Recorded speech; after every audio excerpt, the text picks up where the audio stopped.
It's an orange juice. Hey everyone, this is Yarn from Orange Juice. There are plenty of ways to deal with Splash. If you haven't watched part 1, I recommend watching that first. I'll be expanding on how to counter Splash with a special focus on the princess. Since the princess outranges all towers, you're gonna have to confront her behind enemy lines. The easiest way to kill a level 1 princess is with level 8 arrows. But this can be a problem if arrows are your only crowd control card.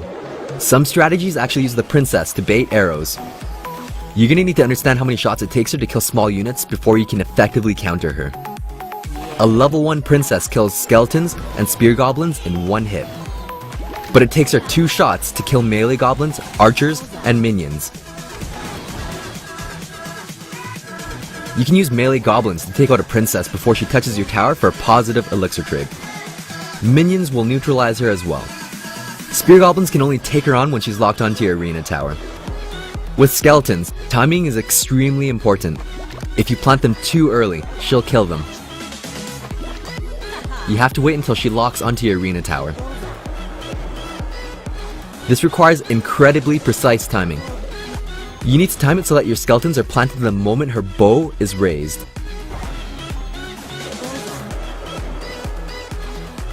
If you mistime this and plant the skeletons the moment her bow is lowered, the skeletons actually push her out of range of the tower and she retargets onto the skeletons. A very valuable skill to know is the tank and spank technique. It requires knowing how to quick drop. To perform this technique, it's critical that you plant a tank on the side, then while she's distracted, spank with fast damage units. If you plant the tank directly in front, her arrows targeting the tank will just splash onto the goblin. This is a very dynamic technique. You can even tank with skeletons and spank with spear goblins. Counter the tank splash combo with a tank and spank combo. Just make sure to plant the tank far enough or else the wizard will splash your small troops. Against the P.E.K.K.A, dragon and goblins are a really good tank and spank combo.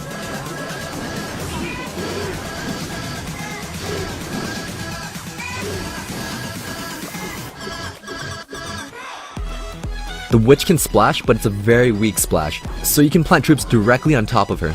The tank and spank method isn't necessary. It's also slightly less effective because of her skeleton.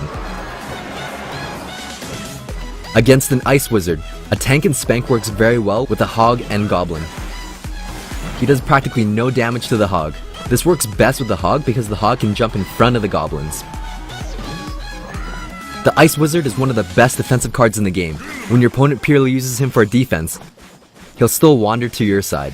It's a very good idea to take care of him. Left unattended, he can deal over 300 chip damage to your tower.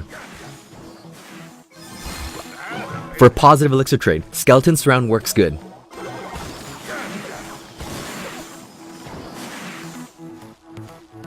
But melee goblins are the best. It takes them 3 shots to kill 1 goblin. The bomber is as strong as the wizard, but he can't attack air, so the best way to take care of him is with minions. The prince tanks the splash, while the melee goblins take care of the bomber.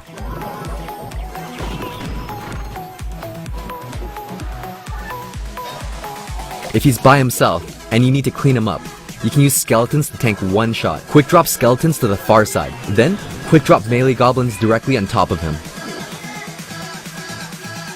To counter the Dark Prince, you need to understand his attack mechanics. When he's charged, it does double damage, and he has a 360-degree splash attack.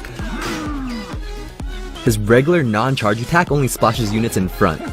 Knowing this, you can zap him to reset his charge.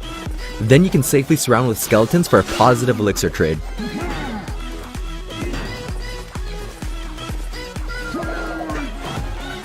This requires insane timing. A safer method is to zap and use melee goblins, since the Dark Prince has to strike each goblin twice. The Double Prince combo is really deadly, but their weakness is air. You can use a tank and spank combo to take care of them.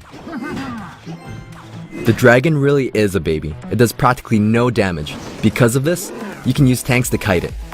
Wait until it's about to target your tower. Then drop the tank so the arena tower can spank it. Against Sparky, you're going to need a really big tank like the Giant.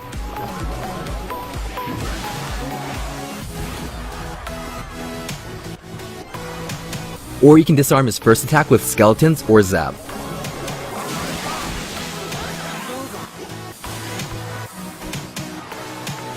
Knowing these core fundamentals, you can counter splash units in any situation.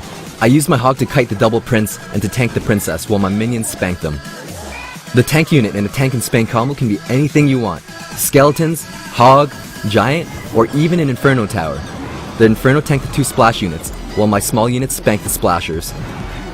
I knew I had to defend it enough just until the timer ended. Thanks for watching. Be sure to follow us on Twitter for more quality OJ.